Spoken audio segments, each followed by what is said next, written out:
नमस्कार दोस्तों, कैसे हैं आप लोग।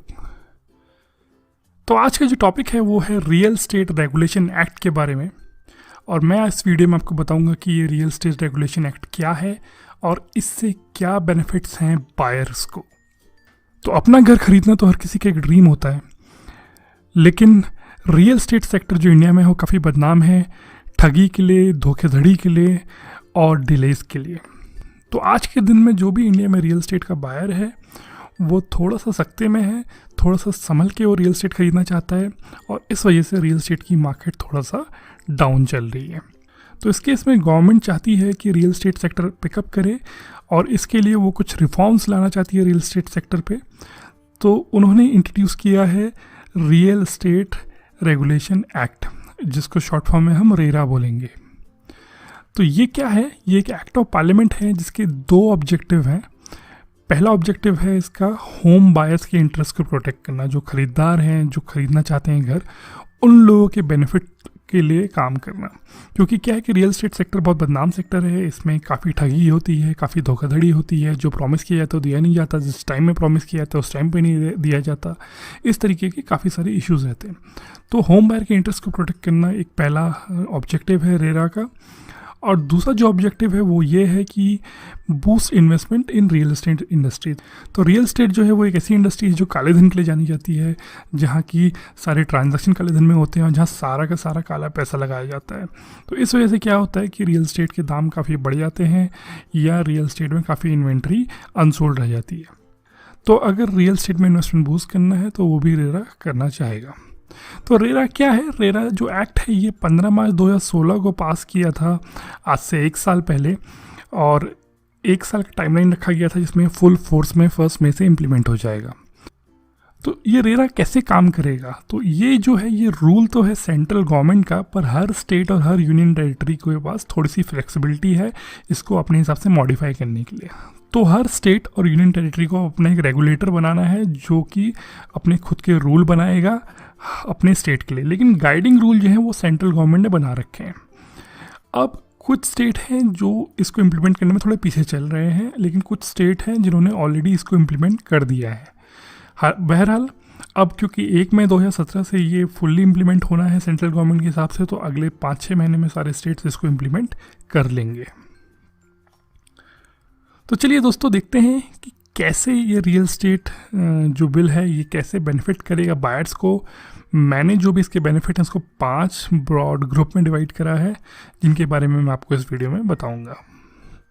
तो सबसे पहला बेनिफिट जो बायर्स को रहेगा वो रहेगा कि उनका पैसा जो है वो सेफ रहेगा।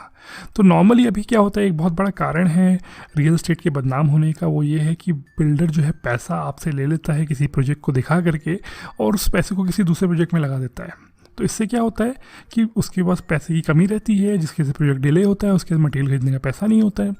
तो ये एक मिस प्रैक्टिस है जो बिल्डर फॉलो करते हैं कि पैसा किसी और प्रोजेक्ट के लिए उठाते हैं, उसको लगा किसी और प्रोजेक्ट में देते हैं। तो इसलिए अब सबसे बड़ा बेनिफिट ये है कि जो आपका पैसा है वो सेफ रहेगा, क्योंकि 70% जो भी पैसा वो बिल्डर बायर से या इन्वेस्टर से लेगा उसको उसे एक एस्क्रो अकाउंट में रखना पड़ेगा। एस्क्रो अकाउंट एक ऐसा अकाउंट होता है जो कि कंट्रोल्ड होता है किसी थर्ड पार्टी द्वारा, तो उसका पैसा बिल्डर अपनी मर्जी से खर्च नहीं कर सकता। तो ये ऐसे एक बैंक अकाउंट को रखना पड़ेगा जिसमें 70% पैसा वो रखेगा, और जो फंड ये होंगे जो इस बैंक अकाउंट में होंगे उसको सिर्फ उस प्रॉपर्टी के कंस्ट्रक्शन में इस्तेमाल कर सकता है, किसी दूसरी प्रॉपर्टी के कंस्ट्रक्शन में इस्तेमाल नहीं कर सकता। और कुछ भी अगर डिले होता है तो उसका भी एक पेनल्टी पे करना पड़ेगा।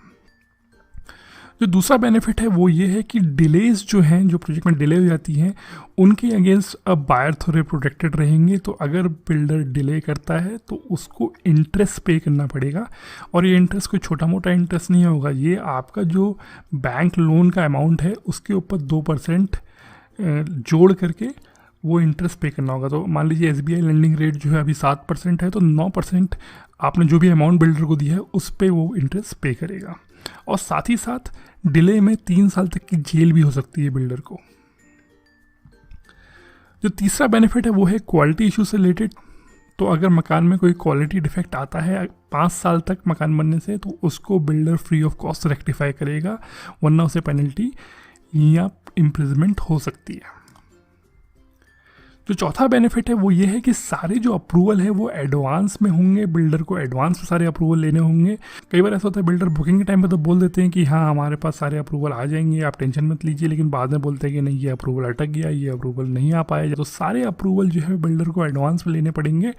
और उन अप्रूवल के बाद अगर कोई बिल्डर स्ट्रक्चरल चेंज करता है, जो कि एक बहुत बुरी प्रैक्टिस है कि परमिशन लेते हैं 10 मालों की बिल्डिंग का और बना देते हैं 12 माले की बिल्डिंग, तो अगर कोई भी स्ट्रक्चरल चेंज बिल्डर करता है तो उस स्ट्रक्चरल चेंज को 67% यानी 2/3 बायर ने अप्रूव करना होगा। अगर अप्रूव नहीं होता तो स्ट्रक्चरल चेंज नहीं कर सकता, और उससे होने वाले जो भी नुकसान होगा उसको बिल्डर को खुद पे करना पड़ेगा अपनी जेब से। और पांचवा और आखिरी बेनिफिट वो है ट्रांसपेरेंसी बहुत ज़्यादा सिस्टम में आ जाएगी, क्योंकि अब जो सेलिंग होगी वो सुपर बिल्टअप एरिया पे नहीं होगी। अब बिल्डर को कारपेट एरिया में सेलिंग करना होगा, वरना सुपर बिल्टअप एरिया में बहुत ज़्यादा एरिया बता करके कारपेट एरिया को बहुत कम कर दिया जाता है, तो एक्चुअल में आपके पास बहुत छोटा घर हाथ में आता है। तो सुपर बिल्टअप एरिया नहीं, कारपेट एरिया के बेसिस में अब सेलिंग होगी। और सारी की सारी प्रोजेक्ट की डिटेल जो है जो स्टेट रेगुलेटर होगा उसकी वेबसाइट में बिल्डर को अपलोड करनी पड़ेंगी। दोस्तों ये 5 बेनिफिट हैं। अब आखिरी सवाल ये आता है कि पर ये सब होगा कैसे, ऐसा बिल्डर ऐसे कैसे करने लगेगा। तो उसके लिए सिस्टम ये है कि सबसे पहले कोई भी अगर नया प्रोजेक्ट बिल्डर लॉन्च करता है तो उसे रजिस्ट्रेशन करना पड़ेगा उस प्रोजेक्ट का रेरा में। और ये तब करना होगा अगर 500 स्क्वायर मीटर से ज़्यादा लैंड है या 8 से ज़्यादा अपार्टमेंट उस बिल्डिंग में है, तो उसको इस प्रोजेक्ट को रजिस्टर करना पड़ेगा रेरा में। अगर रजिस्ट्रेशन नहीं करा तो उसके लिए पेनल्टी है। अगर प्रोजेक्ट शुरू हो चुका है, मान लीजिए रेरा तो 1 मई से अभी इम्प्लीमेंट हुआ है, लेकिन अगर प्रोजेक्ट पहले से ही शुरू हो चुका है लेकिन अभी कंप्लीट नहीं हुआ है, अभी चल रहा है, तो उसके बाद अगर कंप्लीशन सर्टिफिकेट नहीं है तो भी अगले 3 महीने में उसे रजिस्टर करना है, यानी कि जुलाई तक उसको रजिस्टर करना है रेरा में, और रजिस्टर करे बिना नहीं रह सकता है। और अगर बिल्डर रजिस्टर नहीं करता है तो उसको प्रोजेक्ट कॉस्ट की 10% पेनल्टी देनी पड़ सकती है, साथ ही साथ उसे जेल भी हो सकती है। तो दोस्तों क्योंकि इतना कड़ा कानून है इसलिए कोई भी बिल्डर रजिस्टर करने से चूक नहीं सकता, उसको रजिस्टर करना पड़ेगा। सेल डीड में भी आपका रजिस्ट्रेशन नंबर बिल्डर का आएगा, प्रोजेक्ट का रजिस्ट्रेशन नंबर आएगा, और उस बेसिस में आप जो है अपना मकान खरीद सकते हैं बिना ज़्यादा चिंता के। तो दोस्तों उम्मीद करता हूँ आपको ये वीडियो पसंद आया। अगर वीडियो अच्छा लगा तो प्लीज़ थम्स अप दीजिए, कई लोगों के साथ शेयर कीजिए जिनको आप बताना चाहते हैं जो प्रॉपर्टी खरीदना चाहते हैं।